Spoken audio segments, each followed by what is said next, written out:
দাদা একটু পিএসএল এর প্রসঙ্গে আসতে চাই। রিশাদ হোসাইন রাওয়ালপিন্ডিতে সুযোগ পেয়েছেন, এই বছরটা দুর্দান্ত কাটাচ্ছেন। এর আগে বিগ ব্যাশ মাঠে এসেছেন, গত বছরও পিএসএল এ ছিলেন না। সবকিছু মিলে তাকে কেমন শেপে দেখছেন?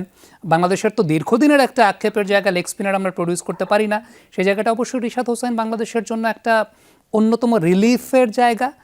এবং পিএসএল এ তার এই সংযোজনটাকে কিভাবে দেখছেন? আমি আমি এইটা সামি একটা জিনিস আমার কাছে যেটা মনে হচ্ছে যে তার বিগ ব্যাশ খেলতে যাওয়াটা এটা তার ক্যারিয়ারের জন্য খুব বড় একটা অর্জন।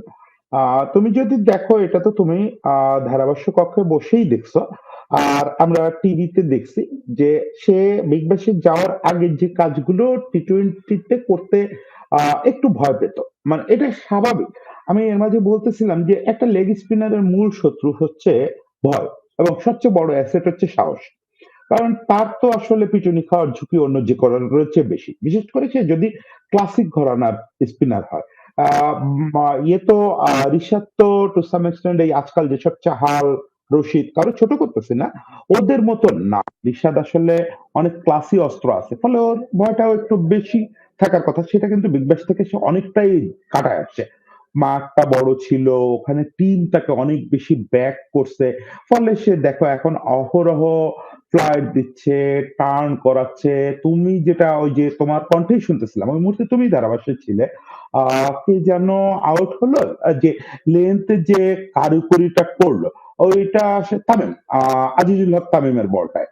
তো এই ব্যাপারগুলো কিন্তু অনেক সাহস তৈরি করে দিচ্ছে তাকে। সে এখন নিজেকে ইন্টারন্যাশনাল স্ট্যান্ডার্ডে ভাবতে পারতেছে যে আমি একটা বল করলে ওই বলটা স্টিভেন স্মিথ খেলতে পারতেছে না।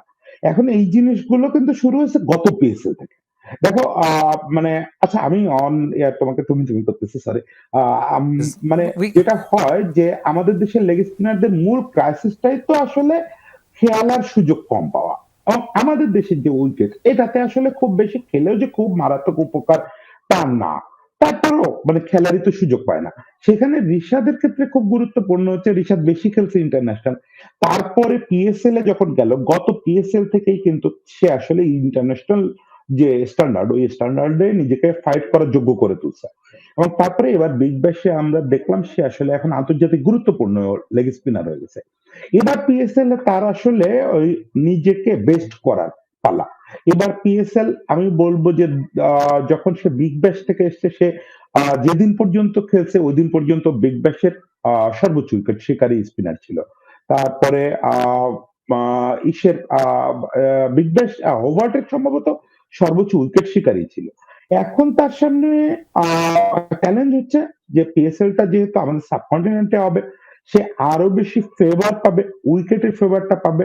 আমি তোমাদের বিভিন্ন লেখা কথাই দেখতেছিলাম যে সে বিগ ব্যাশের মতো জায়গায় 6 ডিগ্রি 5 ডিগ্রি টার্ন পাচ্ছে, তো আবার সুন্দর উল্টা ঘুরাচ্ছে, রং অন মারতেছে। এইগুলো আমার ধারণা এবার পিএসএল এ সে একটা মাস্টারি অর্জন করার সুযোগ আছে তার। এটা আমি মনে করি, এবং আমি খুব অপেক্ষা করব যে এবার পিএসএল খেলে আসার পরে তাকে আসলে আমাদের এখন আস্তে আস্তে একটু লঙ্গার ফরম্যাটে দেখা টাইম চলে আসছে। লঙ্গার ফরম্যাটেও যখন এই সাহসী সিদ্ধান্তগুলো, সাহসটা দেখানোর আরো বেশি সুযোগ পাবে, তখন আমরা সম্ভবত সত্যিকারের একটা ওয়ার্ল্ড ক্লাস লেগ স্পিনারকে দেখতে পাবো আর কি। এই জায়গাটা একটা প্রয়াস আমরা দেখতেও পেয়েছি, চলতি বছরের এনসিএল এ তাকে খেলানো হয়েছিল এবং বেশ ভালো বোলিংও তিনি করেছেন। দাদা আপনাকে অসংখ্য ধন্যবাদ।